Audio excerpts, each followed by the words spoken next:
कभी NRC, CA, अभी वक्फ act लेके आए हैं। और वक्फ एक्ट के कितने नुकसान हैं ये सबको पता है। जिस तरह से भाजपा सरकार देश में मुसलमानों को कमजोर करने की काम कर रही है, ये एक साजिश के तहत किया जा रहा है सारा। पार्लियामेंट में ये जोर जोर देके कहा जा रहा था कि कोई भी गैर मुस्लिम आदमी इस एक्ट में नहीं आएगा, बोर्ड में मेंबर नहीं बनेगा। जबकि जो गजट नोटिफिकेशन आई है, मंत्री जी ने आपको दिखाई, इसमें साफ स्पष्ट लिख रहा है कि इसमें गैर मुस्लिम रहेगा। कि सभी साथी आए हैं और मेरे से सीनियर साथी पूर्व मंत्री आफ्ताब जी ने वक्फ बिल के ऊपर सारी बातें रख दी हैं। कुछ चंद बातें मैं भी कहना चाहता हूँ कि जो ये एक्ट आया है, जो 5 तारीख को गजट नोटिफिकेशन हुई है, जिस तरह से भाजपा सरकार देश में मुसलमानों को कमजोर करने की काम कर रही है, एक साजिश के तहत किया जा रहा है सारा। कभी एनआरसी, सीए, अभी वक्फ एक्ट लेके आए हैं।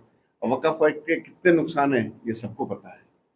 मैं ये बताना चाहता हूँ कि पार्लियामेंट में ये जोर जोर देके कहा जा रहा था कि कोई भी गैर मुस्लिम आदमी इस एक्ट में नहीं आएगा, बोर्ड में मेंबर नहीं बनेगा। जबकि जो गजट नोटिफिकेशन आई है, मंत्री जी ने आपको दिखाई, इसमें साफ स्पष्ट लिख रहा है कि इसमें गैर मुस्लिम रहेगा। आप ये देखिए, आपका गुरु जो ये अपने गुरुद्वारे होते हैं या मिशनरी होती है क्रिश्चियंस की, और भी काफी हिंदूज के ऐसे संगठन है, उस बिलों को क्यों नहीं लेके जाते कि इसमें भी गैर मुस्लिम रहेंगे? क्यों मुसलमानों को ही ये बाहर कर रहे हैं हर जगह से?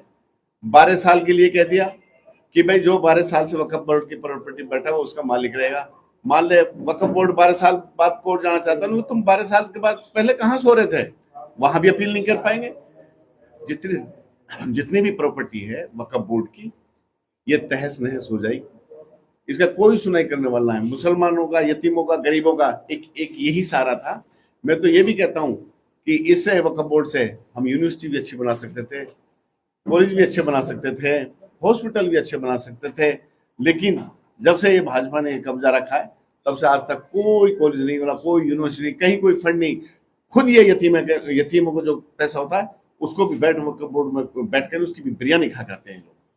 तो ये बड़ी दुख की बात है हम सबके लिए। और जो ये बिल लेके आई है सरकार, खासकर मुसलमानों को जो कमजोर किया जा रहा है, इसका मैं पुरजोर विरोध करता हूँ और कंडम करता हूँ। और जिस तरह से मंत्री जी ने कहा है, जो भी हमें आंदोलन करना पड़ा, जो भी हमें मुसलमान रक्षा के लिए जो हम अपने कोशिश करेंगे, वो हर कोशिश करके रहेंगे। बाकी जो सरकार की मंशा है उसको हम, और आप सब भापे पड़े हो, सरकार को आप देखो किस तरह से ध्यान भटकाती है।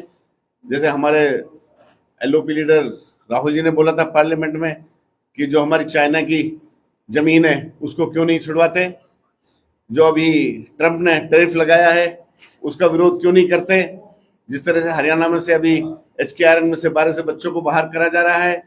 तो जो मेन मुद्दे हैं, जो बच्चों को नौकरियां नहीं मिल रही हैं, जो आम आदमी गरीब रोड पे घूम रहा है, उन मुद्दों को ये नहीं लेते हैं। इनको तो सिर्फ और सिर्फ जो राजनीति करनी है वो आपस में कास्टिज्म पे करनी है, मुसलमानों पे करनी है, कभी दलितों पे करनी है। तो मैं यही कहूँगा कि इस बिल का मैं जरूर पूरा विरोध करता हूँ। और आने वाला टाइम में जैसे मंत्री जी और जैसे ये अपनी रणनीति तैयारी करेंगे, हम बिल के साथ करेंगे। धन्यवाद।